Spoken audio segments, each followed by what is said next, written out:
अरे अब कुछ मत पूछ विमला, लाख जतन करने के बाद भी महीने के आखिर तक हाथों में चमन्नी भी नहीं बच पाती।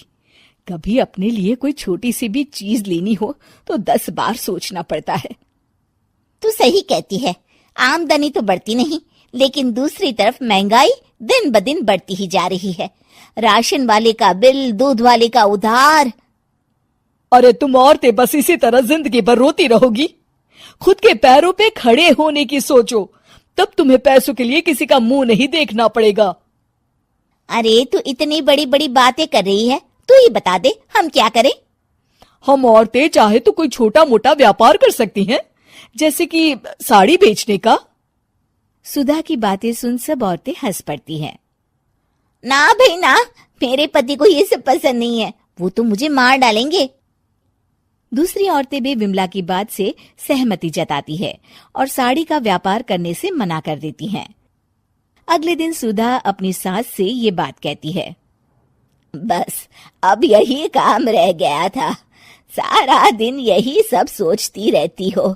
अरे बड़ी आई साड़ी बेचने वाली। तभी वहां सुधा का पति विवेक आता है। अपनी माँ की बात काटते हुए कहता है, अरे माँ, सुधा ठीक ही तो कह रही है। अगर ये साड़ियों का व्यापार करना चाहती है तो इसमें क्या गलत है?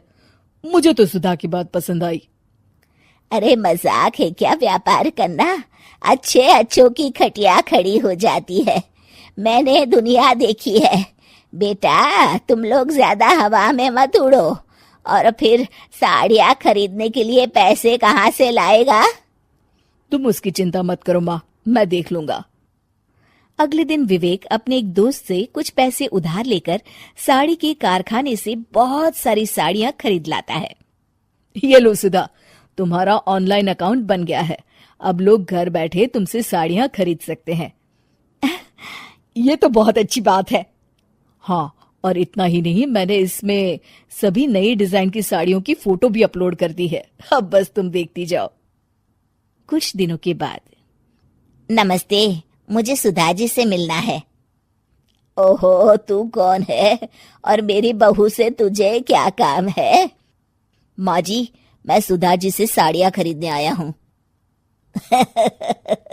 अरे बड़ा बेवकूफ है तू, इतना बड़ा मीना बाजार छोड़कर यहाँ साड़ी खरीदने आया है। तेरा ऊपर का कोई पेच ढीला है क्या? अरे माँ जी, आप नहीं जानती, आजकल ऑनलाइन का जमाना है, समय और पैसे दोनों की बचत होती है। तभी वहां सुधा आ जाती है। सुधा बिरजू को साड़ियाँ दिखाती है। क्या बात है सुधा बहन जी, आपके पास तो बहुत ही सुंदर सुंदर साड़ियाँ हैं। एक काम करिए, ये वाली दे दीजिए और ये वाली भी। छोड़िए, एक काम करिए, ये सभी ही दे दीजिए। सुधा की सास हैरान रह जाती है। अरे इतनी साड़ी का तू करेगा क्या? अरे माँ जी, मेरी बीवी पहनेगी। अरे कितनी बीवियां है तेरी? माँ जी आप भी ना, बीवी तो एक ही है। पहले तो मैं 2-4 साड़ियाँ लेने आया था, लेकिन अब पूरी 20 साड़ियाँ ले जा रहा हूँ। ये लीजिए सुधा बहन जी, आपके पैसे, चलता हूँ। धीरे धीरे सुधा के द्वारा घर में खोली गई छोटी सी दुकान चल पड़ती है और देखते ही देखते सुधा के घर ग्राहकों की लाइन लग जाती है। पैसों की आमदनी देख सुधा की सास की आंखें फटी की फटी रह जाती है। जा बहू, अब तू थोड़ा आराम कर ले, इन लोगों को मैं साड़ियाँ दिखा देती हूँ। माँ जी आप? अरे हाँ हाँ, अब जा भी। इस तरह सुधा की सास भी उसके कारोबार में हाथ बटाने लगती है। देखो सुधा, तुम्हारा व्यापार तो चल पड़ा। पिछले कुछ महीनों में इतनी कमाई हुई है कि तुम्हें यकीन नहीं होगा। सच? हाँ, और तुम्हें पता है माँ, दोस्त से लिया हुआ उधार भी चुकता करके अच्छे खासे पैसों की बचत भी हो गई है। सुधा की सास अपनी बहू और बेटी की कामयाबी पर बड़ा खुश होती है। बहू की तरक्की देख के मैं बहुत खुश हूँ बेटा।